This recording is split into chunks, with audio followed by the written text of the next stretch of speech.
BBC বাংলার অধিবেশন প্রবাহতে আপনাদের স্বাগত। আজ আপনাদের সাথে লন্ডন স্টুডিও থেকে আছি মানসী বড়ুয়া। আবারও মধ্যপ্রাচ্যে তৃতীয় বিশ্বযুদ্ধ শুরু হয়ে গেছে। মার্কিন যুক্তরাষ্ট্র এবং ইসরায়েলি বাহিনীকে ছাড় দিচ্ছে না ইরান। ইরানের পক্ষ থেকে বিভিন্ন শর্ত দেয়া হয়েছে, যেগুলো মেনে মার্কিন যুক্তরাষ্ট্রের পক্ষে আসলে চুক্তি করা সম্ভব হবে না। আর ইরানও মার্কিন যুক্তরাষ্ট্রের কোনো শর্তই মেনে নিচ্ছে না। এর ফলে দুই পক্ষের মধ্যে নতুন করে আবারও ভয়াবহ তৃতীয় বিশ্বযুদ্ধ শুরু হয়ে গেছে। চলছে হামলার পর হামলা। আর এরই মাঝে আমাদের হাতে এসে পৌঁছেছে এই যুদ্ধের সর্বশেষ গুরুত্বপূর্ণ সবথেকে তাজা আপডেট সংবাদ আপনাদের জানিয়ে দিব। প্রথমে জানাবো যে কারণে যুক্তরাষ্ট্র এবং ইসরায়েল ও ইরানের মধ্যে যুদ্ধ শেষ করতে পারছে না ইরান ও যুক্তরাষ্ট্র। দ্য মিডল ইস্ট আইয়ের বিশ্লেষণ। 2015 সালের ইরানের সঙ্গে 6 বিশ্ব শক্তি যুক্তরাষ্ট্র, যুক্তরাজ্য, রাশিয়া, ফ্রান্স, জার্মানি ও চীন পারমাণবিক চুক্তি করে।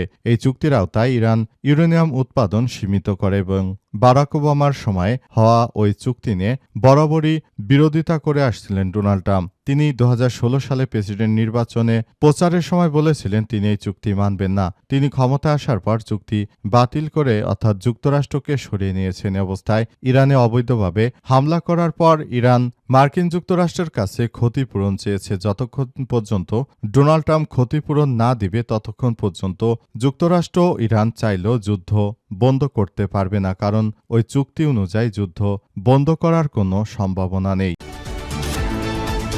এরপর জানাবো হরমুজ সংকটে রাশিয়া কি ইরানকে সহযোগিতা করবে। ইরানের অর্থনীতি দীর্ঘস্থায়ী চাপের মুখে পড়তে পারে যদি হরমুজ প্রণালীতে মার্কিন যুক্তরাষ্ট্র দীর্ঘদিন ধরে নৌপথ অবরোধ বা বড় ধরনের বিঘ্ন অব্যাহত রাখে। এই পরিস্থিতিতে দেশটির নজর উত্তরের দিকে, বিশেষ করে রাশিয়ার সঙ্গে বাণিজ্যিক সম্পর্কের উপর। এ অবস্থায় রাশিয়া এবং ইরানের মধ্যে যদি সম্পর্ক আরও ভালো না হয় তাহলে ইরান তীব্র অর্থনৈতিক সংকটের মধ্যে পড়ে যেতে পারে। এ বিষয়ে খুবই গুরুত্বপূর্ণ সংবাদ জানাবো, সঙ্গেই থাকুন। এদিকে ভারতের বিধানসভা নির্বাচনে দ্বিতীয় দফা। ভারতের পশ্চিমবঙ্গে ইভিএমের ত্রুটির অভিযোগ, রাজ্যের বিভিন্ন স্থানে ভয়াবহ সংঘর্ষ। ভারতের পশ্চিমবঙ্গের বিধানসভা নির্বাচনে দ্বিতীয় দফায় ভোট গ্রহণ আজ শুরু হয়েছে। এই দফায় কলকাতার ভবানীপুর আসন থেকে মুখোমুখি প্রতিদ্বন্দ্বিতা করছেন মুখ্যমন্ত্রী মমতা ব্যানার্জি এবং বিজেপি নেতা শুভেন্দু অধিকারী।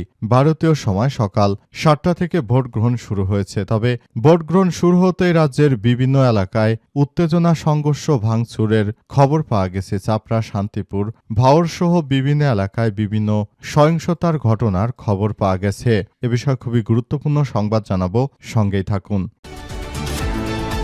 এবারে জানাবো আসামের মুখ্যমন্ত্রী হিমন্ত বিশ্ব শর্মা নরেন্দ্র মোদীর আরেক সন্ত্রাসী জানালেন তিনি নাকি প্রার্থনা করেন যে ভারত বাংলাদেশ সম্পর্ক উন্নতি না হোক। ভারতের উত্তর পূর্বাঞ্চলের রাজ্য আসামের মুখ্যমন্ত্রী সন্ত্রাসী হিমন্ত বিশ্ব শর্মা এক সাম্প্রতিক সংঘাতে ভারত ও বাংলাদেশের সম্পর্ক নিয়ে বিতর্কিত মন্তব্য করেছেন। ব্যক্তিগতভাবে তিনি চান না যে বাংলাদেশ ও ভারতের মধ্যে সম্পর্কের কোনো উন্নয়ন ঘটুক, কেননা তিনি ভারতের আসাম রাজ্য থেকে মুসলিমদের ধরে ধরে বাংলাদেশে পুশিন করানোর চেষ্টা চালাচ্ছেন।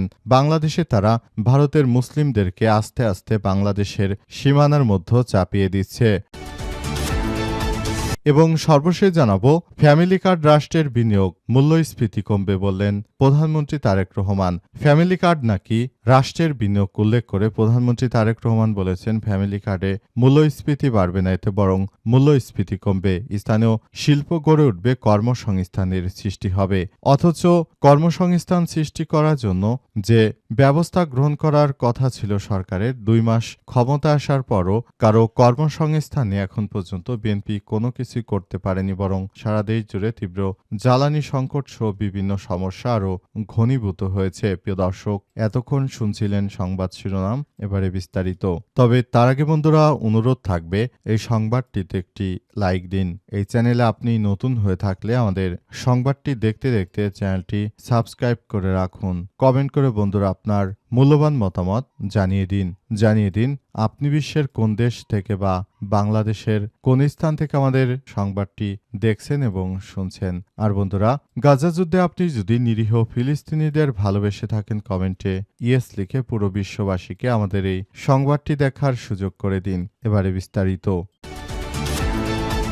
যে কারণে যুদ্ধ শেষ করতে পারছে না ইরান ও যুক্তরাষ্ট্র। 2015 সালে 6 বিশ্বশক্তি যুক্তরাজ্য, রাশিয়া, ফ্রান্স, জার্মানি ও চীন পারমাণবিক চুক্তি সই করে এই চুক্তির আওতায় ইরান ইউরেনিয়াম উৎপাদন সীমিত করে। তবে বারাক ওবামার সময় হওয়া সেই চুক্তি নিয়ে বরাবরই বিরোধিতা করে আসছিলেন ট্রাম্প। 2016 সালে প্রেসিডেন্ট নির্বাচন প্রচারের সময় ট্রাম্প ঘোষণা দিয়েছিলেন যে ক্ষমতায় গেলে ওই চুক্তি বাতিল করবেন। সেই ঘোষণা ঠিক রেখে ট্রাম্প ওই চুক্তি থেকে যুক্তরাষ্ট্রকে প্রত্যাহার করে নিয়েছেন। ট্রাম্প অভিযোগ করেছেন এই চুক্তির ফলে ইরান বিমানভর্তি নগদ অর্থ পেয়েছে। এখন মধ্যপ্রাচ্যে যুদ্ধ শেষ করার ক্ষেত্রে তার সক্ষমতা অনেক অংশেই নির্ভর করছে তিনি তেহরানকে কতটা অর্থ দিতে রাজি থাকবেন তার উপর। ওয়াশিংটন ডিসির মিডল ইস্ট আই ইনস্টিটিউটের জ্যেষ্ঠ ফেলো এবং ইরান বিশেষজ্ঞ অ্যালেক্স ভ্যাটাস্কা মিডল ইস্ট আইকে বলেছেন, ইরানের দৃষ্টিকোণ থেকে যে কোনো সমঝোতার চাবিকাঠি হল অর্থ। কয়েকটি মার্কিন ও আরব কর্মকর্তা মিডল ইস্ট আইকে জানিয়েছে যে ট্রাম্পের অর্থ প্রদানের অনীহাই দুই পক্ষের মধ্যে আলোচনা স্থবির থাকা এবং সম্ভাব্য ব্যর্থতার আসল কারণ। জানা গেল, যুদ্ধ শেষ করতে এবং হরমুজ প্রণালী পুনরায় খুলে দেওয়ার লক্ষ্যে ইরান তার পারমাণবিক কর্মসূচি সমৃদ্ধ ইউরেনিয়ামের বিষয়টি এড়িয়ে যাওয়ার জন্য উভয় পক্ষের কাছে একটি প্রস্তাব দিয়েছে। কিন্তু পারমাণবিক বিষয়টি সবথেকে বড় বাধা নয় বলে আলোচনার সঙ্গে সংশ্লিষ্ট কয়েকজন জানিয়েছে। যুক্তরাষ্ট্র এবং ইরানের মধ্যে আলোচনার পর উপসাগরীয় ও মার্কিন কর্মকর্তাদের সঙ্গে কথা হয়েছে। সাবেক মার্কিন কর্মকর্তা তিনি মিডল ইস্ট আইকে বলেছেন, ইউরেনিয়াম সমৃদ্ধকরণের বিষয়ে একটি সমঝোতা নিয়ে সবারই কম বেশি ধারণা আছে, কিন্তু ট্রাম্পের জন্য সবথেকে কঠিন কাজ হল নিষেধাজ্ঞা তুলে নেওয়া। আমি যতদূর জানি এটি পারমাণবিক বিষয়ের চেয়েও বেশি সংবেদনশীল। এ কারণেই মূলত এই যুদ্ধ বন্ধ করা যাচ্ছে না। এই যুদ্ধ চুক্তি ছিল যে শুধুমাত্র নিষেধাজ্ঞা থাকবে, কিন্তু ট্রাম্প যেহেতু হামলা করে বসেছেন ইরানে, এখন ইরানকে ক্ষতিপূরণ দিতে হবে। ট্রাম্প যতক্ষণ পর্যন্ত ক্ষতিপূরণ না দিবে ততক্ষণ পর্যন্ত যুদ্ধ থামবে না। হরমুজ সংকটে রাশিয়া কি ইরানের অর্থনৈতিক ভরসা হতে পারবে? ইরানের দীর্ঘস্থায়ী চাপের মুখে পড়তে পারে যদি হরমুজ প্রণালীতে নৌপথ অবরোধ বা বড় ধরনের বিঘ্ন অব্যাহত থাকে। এই পরিস্থিতিতে দেশটির নজর উত্তরের দিকে, বিশেষ করে রাশিয়ার সঙ্গে বাণিজ্যিক সম্পর্কের উপর। বিশ্লেষকদের মতে পশ্চিমা নিষেধাজ্ঞা, উপসাগরীয় রুটে অস্থিরতার কারণে ইরান ধীরে ধীরে নতুন বাণিজ্য পথের দিকে ঝুঁকছে, যার মধ্যে রেলপথ, ক্যাসপিয়ান সাগরের বন্দর এবং নিষেধাজ্ঞা এড়িয়ে চলা নেটওয়ার্ক অন্যতম। ইরানের পররাষ্ট্রমন্ত্রী সৈয়দ আব্বাস আরাগচি সম্প্রতি সেন্ট পিটার্সবার্গে রাশিয়ার প্রেসিডেন্ট ভ্লাদিমির পুতিনের সঙ্গে বৈঠকে যান। সেখানে তিনি মস্কোর দৃঢ় সমর্থন এবং প্রশংসা করেছেন এবং হরমুজ পরিস্থিতি নিষেধাজ্ঞা নিয়ে আলোচনা হয়। বাণিজ্য বাড়লেও সীমিত পরিসরে। 2018 সালে পশ্চিমা দেশগুলোর সঙ্গে পারমাণবিক চুক্তি থেকে যুক্তরাষ্ট্র সরে যাওয়ার পর ইরান রাশিয়া অর্থনৈতিক সম্পর্ক বেড়েছে। 2024 সালে দুই দেশের বাণিজ্য প্রায় $4.8 বিলিয়ন পৌঁছেছে, যা 16% বৃদ্ধি। বর্তমানে বাণিজ্যের মূল অংশ রয়েছে গম, বার্লি, ভুট্টা, ধাতু, যন্ত্রপাতি এবং সারজাত। 16% বৃদ্ধি। বর্তমানে বাণিজ্যের মূলে রয়েছে সব পণ্য। পাশাপাশি ইরান রাশিয়াকে ড্রোন সরবরাহ করছে বলেও জানা গেছে। তবে অর্থনীতিবিদরা বলছেন যে দুই দেশের অর্থনৈতিক কাঠামো অনেকটা একই ধরনের হয়। এই বাণিজ্য সম্পর্ক এখনও সীমিত আকার ধারণ করেছে। তাহলে চাপের মুখে পড়তে পারে ইরান। ভারতের বিধানসভা নির্বাচনের আজ দ্বিতীয় দিন। বাংলাদেশের পাশের রাজ্য পশ্চিমবঙ্গে ভোট হচ্ছে। পশ্চিমবঙ্গে ইভিএমে ত্রুটির অভিযোগ, বিভিন্ন স্থানে ভয়াবহ সংঘর্ষ। ভারতের পশ্চিমবঙ্গের বিধানসভা নির্বাচনে দ্বিতীয় দফায় ভোট গ্রহণ আজ। এই দফায় কলকাতার ভবানীপুর আসন থেকে মুখোমুখি প্রতিদ্বন্দ্বিতা করছেন মুখ্যমন্ত্রী মমতা এবং বিজেপি নেতা শুভেন্দু অধিকারী। ভারতীয় সময় সকাল 7টা থেকে ভোট গ্রহণ শুরু হয়েছে বলে জানা গেছে এবং এই ভোট গ্রহণ চলছে এবং ভোট গ্রহণ সকাল 7টা থেকে শুরু হয়েছে। নির্বাচনের দ্বিতীয় তথা শেষ দফার ভোট গ্রহণ শুরু হতেই রাজ্যের অধিকাংশ জায়গায় উত্তেজনা, সংঘর্ষ এবং ভাঙচুরের খবর পাওয়া গেছে। চাপড়া, শান্তিপুর, ভাওরসহ বিভিন্ন এলাকায় বিচ্ছিন্ন সহিংসতার ঘটনা ঘটেছে বলে জানা গেছে।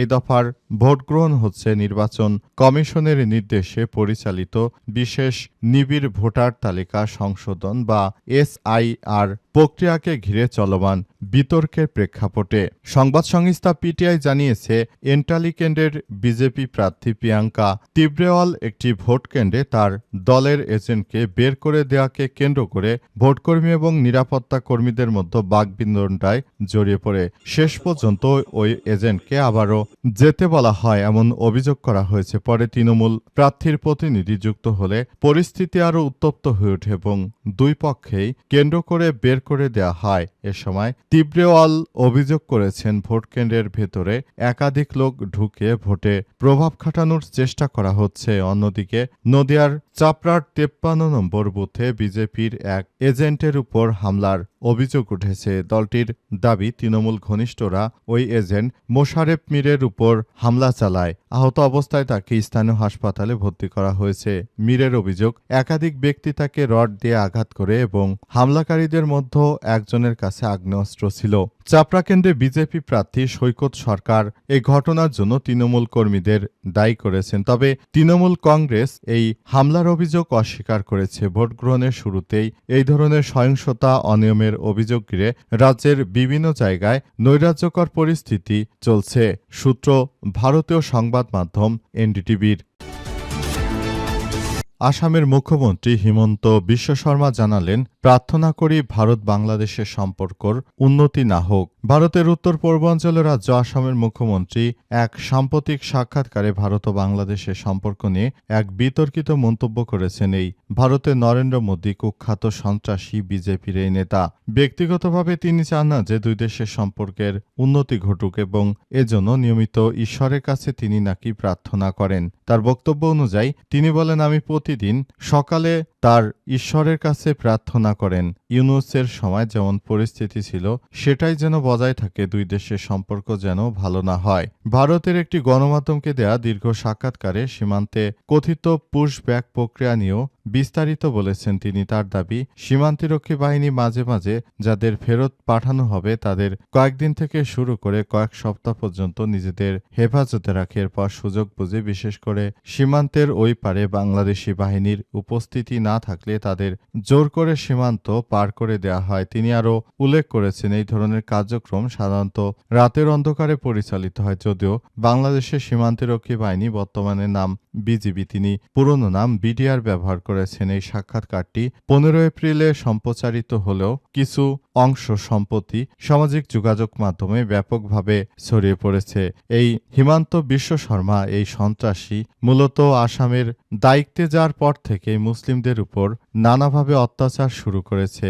এই কুখ্যাত নরেন্দ্র মোদীর দোসর। তিনি এমন কথা জানিয়েছেন যে মুসলিমরা আসামে গরুর মাংস খেতে পারবে না। আবার তিনি ঘোষণা দিয়েছেন যে আসলে কাউকে নাকি ভারতে রাখা হবে না, অর্থাৎ আসামে যারা রয়েছে, যেসব মিয়া মুসলমান রয়েছে, অর্থাৎ যারা মুসলিম রয়েছে, তাদের সবাইকে বাংলাদেশে পাঠিয়ে দেবে, এমন উদ্ভট পাগলের প্রলাপ বকেছেন তিনি। এবং তিনি চান যে বাংলাদেশের সঙ্গে যেন কোনো সম্পর্ক ভালো না হয় ভারতীয়দের। মূলত এইসব বিষয়গুলো জানার পর থেকে অনেকে বলাবলি করছে, তার মতো একজন নরেন্দ্র মোদীর সন্ত্রাসী দলের রাজনৈতিক ব্যক্তিত্বের মুখ থেকে এমন অশালীন অশ্রাব্য কথাবার্তা ছাড়া আর কোনো কিছুই আসলে আমরা শুনতে পারবো না, কারণ তিনি আসলে একজন অশ্রাব্য মানুষ এবং তার মুখের ভাষাও অশ্রাব্য। বিকৃত মন মানসিকতার অধিকারী এই ভারতের নরেন্দ্র মোদী সন্ত্রাসীর দলের। মূলত এ কারণে তিনি এই ধরনের বিতর্কিত মন্তব্য করে থাকেন মুসলিমদের নিয়ে।